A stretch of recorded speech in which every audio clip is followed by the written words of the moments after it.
Les installations de pylônes des téléphonies mobiles ont suscité de multiples plaintes chez les populations ces derniers temps et le gouvernement a réagi pour trouver une solution à la question. Le ministère du Développement de l'économie numérique et des postes a échangé avec les différents acteurs concernés. Et puis la société burkinabé de droit constitutionnel s'insurge contre les nominations des membres du Conseil constitutionnel. Abdoulaye Souma et ses collaborateurs estiment que ces nominations n'ont pas respecté l'esprit de la charte et de la Constitution. Vous les entendrez dans ce journal. Bonjour à tous et merci de suivre le 13h15 de la télévision du Burkina. Mais tout d'abord, rendons-nous au palais de Kosiam où le président du Faso a reçu en audience hier le directeur national de la BCEAO. Charles Lwanga Kizerbo était porteur d'un message du gouverneur de la BCEAO au chef de l'État burkinabé. Ce fut une occasion pour le directeur national de la BCEAO de se prononcer sur la santé financière du Burkina Faso et des autres pays membres de cette organisation. On l'écoute au micro de Sylvestre Da. Nous avons sollicité cette audience juste pour transmettre un message de monsieur le gouverneur de la BCEAO, monsieur Tiemoko Melie Kone, à monsieur le président du Faso. Vous savez que la BCEAO est dans 8 États de l'Union et il est naturel que le premier responsable, le gouverneur, ait des échanges périodiques avec les plus hautes autorités de l'Union. Ce sont des contacts périodiques et en l'occurrence, il s'agissait de transmettre un message à monsieur le président du Faso. Pour le reste, nous avons des réunions périodiques des organes de l'Union. Il y en aura bientôt dès la semaine prochaine à Dakar. Donc, les choses fonctionnent normalement, il n'y a pas de problème particulier. Je dois dire qu'en ce qui concerne le Burkina Faso, la direction nationale a un rôle de représentation du gouverneur, mais également de supervision des activités de la banque sur le territoire national et en particulier des opérations que nous menons avec le système bancaire et avec le public. Suite aux nombreuses plaintes des populations qui vivent à proximité des centaines de relais des compagnies de téléphonie mobile, le ministre du Développement de l'économie numérique et des postes a rencontré les différentes parties, les plaignants, les responsables des compagnies de téléphonie mobile et les associations de consommateurs ont donné leur point de vue sur la situation. Suite à ces échanges, un cadre de concertation sera mis en place pour trouver des solutions. Des précisions avec Aboubakar Sayon. C'est un facilitateur que le ministre du Développement de l'économie numérique et des postes, Amadou Nebilma Yaro, a pris la parole pour écouter les différentes parties. Pour les plaignants, l'installation des pylônes des compagnies de téléphonie mobile à proximité de leurs concessions peut, à long terme, avoir des conséquences sur leur santé. Ils disent également être victimes de nuisances liées au bruit des groupes électrogènes et à des fuites d'eau constatées généralement lors de la construction des fondations des pylônes. Le pire pour eux, c'est que les compagnies de téléphonie mobile entament les travaux d'installation des antennes sur les parcelles à usage d'habitation sans aucune concertation avec les voisins immédiats. Sur ce dernier point, les compagnies de téléphonie mobile ont fait leur mea culpa, mais ils persistent et signent. Le rayonnement des antennes n'a pas d'effet sur la santé. Il y a un contrôle qui a été fait en 2012 et un qui a été fait en 2013. Ces deux contrôles-là ont montré que le niveau de rayonnement de nos antennes est inférieur à la norme émise par l'unité, émise par l'OMS. Je pense que si l'OMS émet une norme, c'est que l'OMS estime qu'en deçà de cette norme-là, la santé ne peut pas être affectée. Un argumentaire qui ne convainc pas les plaignants. Les opérateurs ne peuvent pas dire le contraire parce que condamner leurs propres équipements, ça veut dire de les démonter alors qu'ils n'entendent pas le faire. Face à la situation, le ministre a fait des propositions qui ont été acceptées par les protagonistes. C'est la mise en place d'un cadre de concertation qui puisse réunir l'ensemble des protagonistes et où tous les sujets seront débattus. Les opérateurs sont engagés à mutualiser davantage les infrastructures pour éviter qu'il y ait trop de pylônes dans la ville, dans les différentes villes, mais aussi à insonoriser au maximum les groupes électrogènes. Ce cadre de concertation pourra aller beaucoup plus loin, c'est-à-dire proposer éventuellement une évolution dans la législation. La première rencontre du cadre de concertation permettra également de discuter de la qualité des services des compagnies de téléphonie mobile. La société burkinabé de droit constitutionnel appelle à l'annulation des nominations des membres du Conseil constitutionnel. Selon Abdoulaye Souma et ses collaborateurs, ces nominations n'ont pas respecté les normes juridiques. Pour eux, ce sont des nominations qui violent l'esprit de la Constitution et de la Charte de la transition. Ils ont donné leur position lors d'une conférence de presse organisée hier à Ouagadougou. Gouma Ernest Nebié et Nathalie Sawadou Nabaloum. La Société burkinabé de droit constitutionnel, SBDC, n'approuve pas les nominations des membres du Conseil constitutionnel. Pour la SBDC, les personnes nommées ne remplissent pas les critères techniques nécessaires. Les nominations de membres au Conseil constitutionnel par délibération en Conseil des ministres du 25 mars 2015, puis par décret présidentiel. Ces nominations violent la lettre et l'esprit de la Constitution et de la Charte de la transition, en ce que des personnes nommées ne remplissent pas les critères techniques pour constituer une juridiction constitutionnelle apte à encadrer la démocratie. Ce qui veut dire que l'esprit de la Constitution du Burkina Faso, c'est de construire une juridiction constitutionnelle qui comporte des personnes techniquement compétentes en matière constitutionnelle. Et lorsque l'on regarde les personnes qui ont été nommées hier, en complément des personnes qui existent déjà au Conseil constitutionnel, on ne retrouve pas la satisfaction de ce besoin constitutionnellement exprimé. C'est cela qui est inquiétant. Abdoulaye Souma et ses collaborateurs jugent inconstitutionnel le décret portant nomination des membres du Conseil constitutionnel. Ils exigent que ce décret soit purement et simplement annulé. Le décret numéro 2015-291, presse, trans, PM, portant nomination de membres du Conseil constitutionnel est contraire à la Constitution en ce qu'il constitue une usurpation par le président du Faso du pouvoir constitutionnel autonome de nomination du président du CNT en ce qui concerne M. Bouraïma Cissé. Ce décret est alors inconstitutionnel pour violation du principe de la séparation des pouvoirs et incompétence du président du Faso et pour contrariété avec la décision 045 CNT presse du 10 février 2015 portant désignation des membres du Conseil constitutionnel par le président du CNT. La SBDC dit être prête à engager des démarches pour obtenir l'annulation de ce décret. Un projet de prévention et de gestion des conflits sera mis en œuvre dans 3 pays du Sahel, dont le Burkina Faso. C'est un projet initié par le Centre Dialogue Humanitaire HD et son coût est estimé à plus de 11 milliards de francs CFA. Il s'agira de mettre à la disposition des acteurs un mécanisme de prévention des conflits en zone pastorale. Le lancement de ce projet est intervenu hier à Ouagadougou. Le reportage de Haruna Marié avec la voix de Draman Guéné.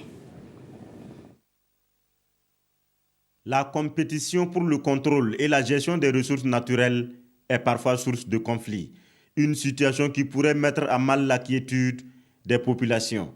Ce projet de prévention et de gestion des conflits en zone pastorale, qui vient d'être lancé à la faveur de cette rencontre, se veut une réponse aux conflits. Ce programme, il est structuré véritablement en 3 grandes composantes, je dois dire. La première, il s'agit de la prévention et de la médiation des conflits. La seconde, c'est la réforme du secteur de la sécurité, mais plus particulièrement la gouvernance démocratique du secteur de la sécurité. Et la troisième, c'est la lutte contre tout ce qui concerne le crime organisé, le trafic illicite, le terrorisme et l'extrémisme violent. Le Burkina, le Mali et le Niger sont concernés par la mise en œuvre de ce projet d'une durée de 5 ans.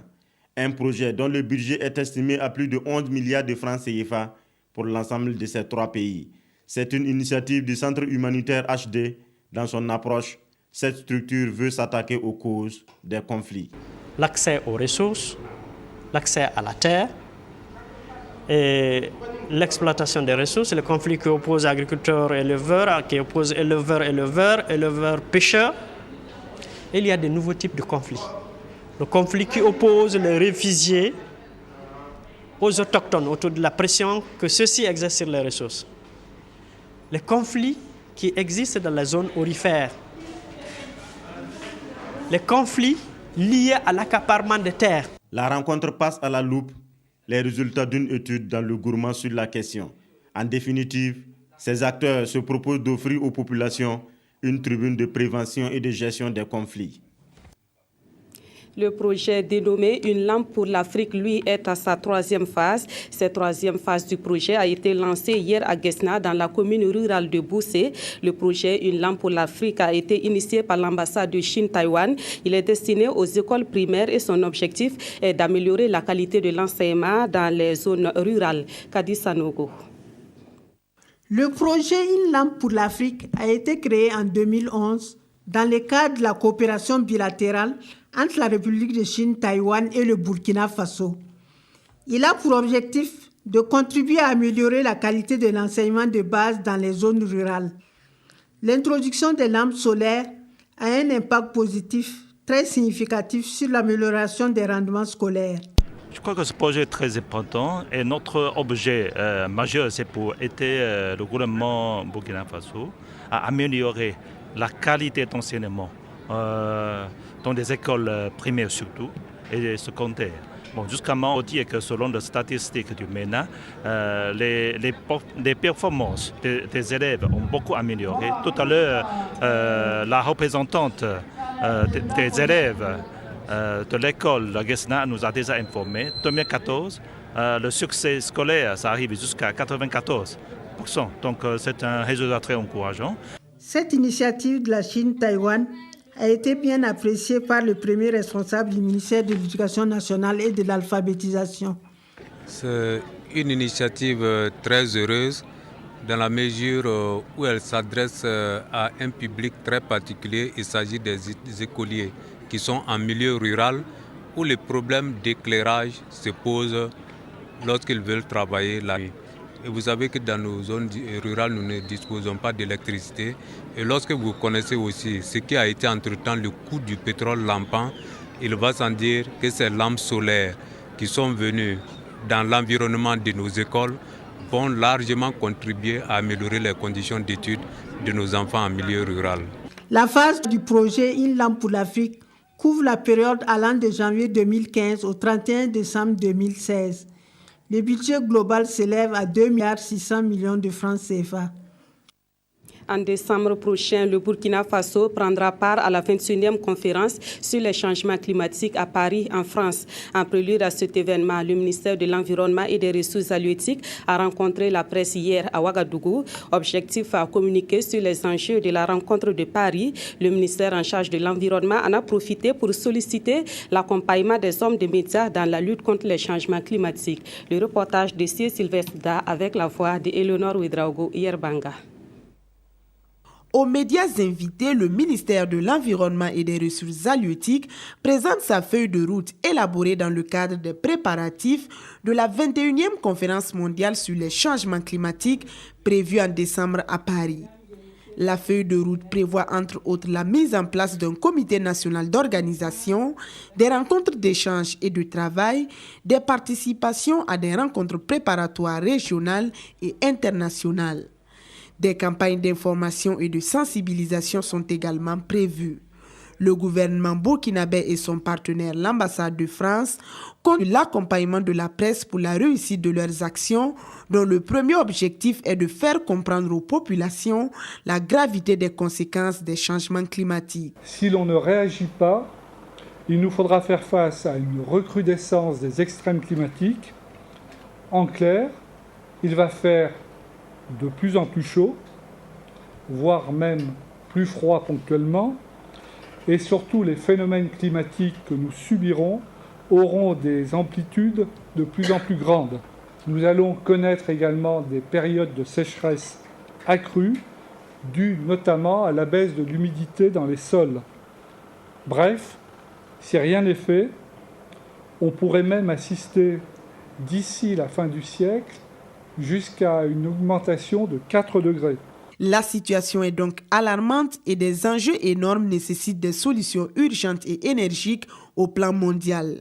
Pour ce qui est du Burkina, les travaux préparatoires avec les divers acteurs du privé comme du public vont lui permettre de parler d'une même voix à Paris. Pour une fois, que nous soyons riches ou pauvres, que nous soyons développés ou sous-développés, nous sommes embarqués dans le même bateau.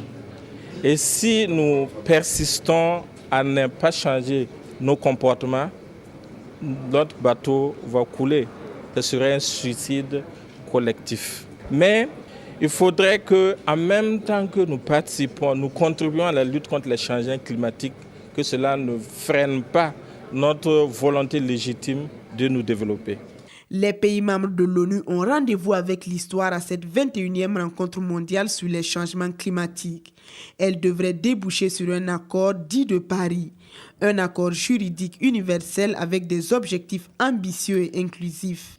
L'acte devrait prévoir également un plan de financement et un agenda pour la mise en œuvre des solutions adoptées.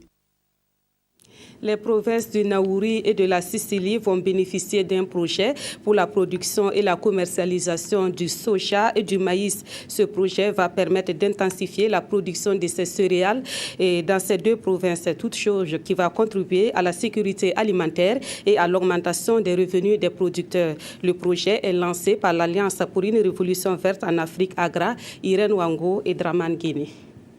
Environ 380 millions de francs CFA pour la mise en œuvre du projet d'intensification de la production et de la commercialisation du soja et du maïs dans les provinces du Naouri et de la Sicile.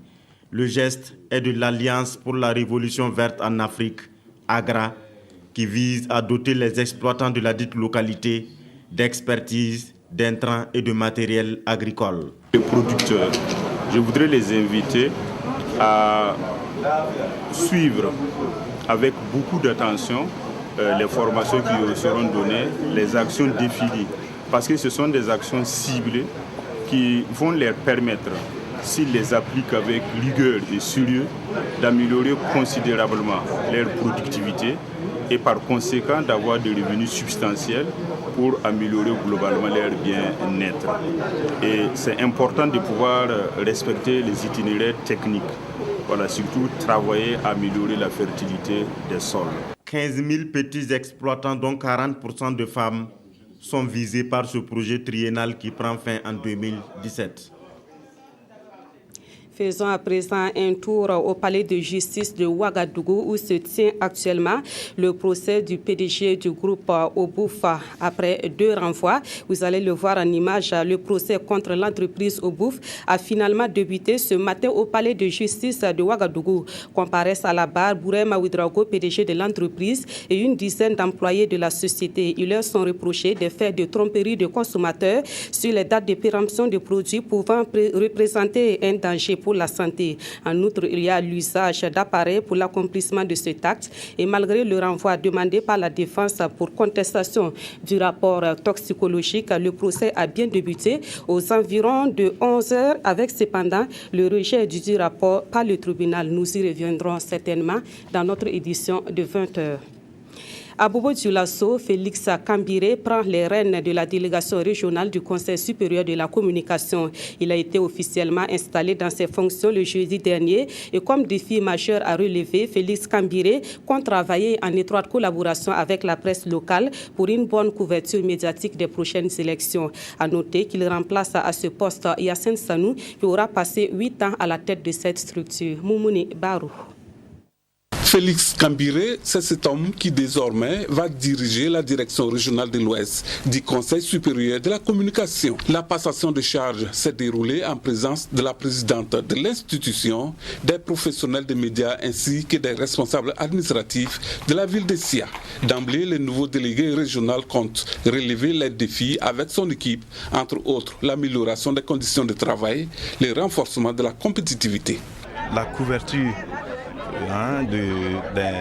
des élections en perspective, parce que notre pays est en train d'amorcer un tournant très décisif. Ça, c'est un aspect. Le deuxième aspect, c'est le renforcement des capacités des médias, les encadrer, les accompagner de telle sorte que il y ait un égal accès aux médias par les différents acteurs politiques. Ensuite, comme autre défi, voilà, c'est de participer aussi à ce que le CSC rayonne davantage. Voilà, renforcer les capacités, que ce soit technique, les capacités opérationnelles. Quant à la déléguée sortante, elle se dit heureuse d'avoir collaboré avec l'équipe et également avec les hommes et femmes des médias pour que l'information et la communication soient mieux traitées. Par ailleurs, elle a profité de l'occasion pour égrener un certain nombre d'acquis durant les 8 ans passés à la tête de la délégation régionale de l'Ouest. Il y a eu des tournées au niveau de l'Ouest du Burkina pour pouvoir encourager les médias, pour pouvoir les accompagner. Il y a eu aussi des formations, hommes et femmes des médias. Bref, il y a eu beaucoup de choses. Les élections aussi, nous avons participé activement. Le nouveau locataire de lieu souhaite que l'ensemble des acteurs de l'information accompagnent efficacement le processus démocratique pour défendre les ambitions d'ancrage institutionnel du Conseil supérieur de la communication. L'artiste musicien Sekouba Bambino de la Guinée est à Ouagadougou dans le cadre de la célébration des 20 ans de Seydoni Production. À cette occasion, l'artiste offre 2 spectacles aux mélomanes burkinabés. L'artiste donne ici des précisions sur ces spectacles. Il est au micro de Maïmouna Gira. On est venu dans le cadre de l'anniversaire de Seydoni Production. Vous savez, Seydoni Production et les artistes africains, on est liés. Donc cette fois-ci, moi ma venue est pour ça, c'est pour venir donner, vraiment soutenir mes amis, frères et Seydoni pour leurs 20 ans d'anniversaire pour la culture africaine. Tout ce que j'ai à dire, c'est dire ma chérie, moi je t'aime, mon chéri nkani dumanye, jani diana mo fara dusu kasi la dusu kasi mandinye bambou bambou diana mo bambou. Donc ce soir, on va chanter à 19h. 19h au CAO. Donc je dis, les hommes burkinabés, ils sont vraiment forts, de prendre du bambou, leur chérie, venir à CAO, chanter bambou avec moi. Et demain, ça sera à la place de Nation, avec mes amis artistes burkinabés. Donc j'invite tout le monde à venir chanter et danser et siffler les bougies de Seydoni Production. C'est la fin de ce journal. Merci de l'avoir suivi. Passez une agréable après-midi sur la RTB et à demain.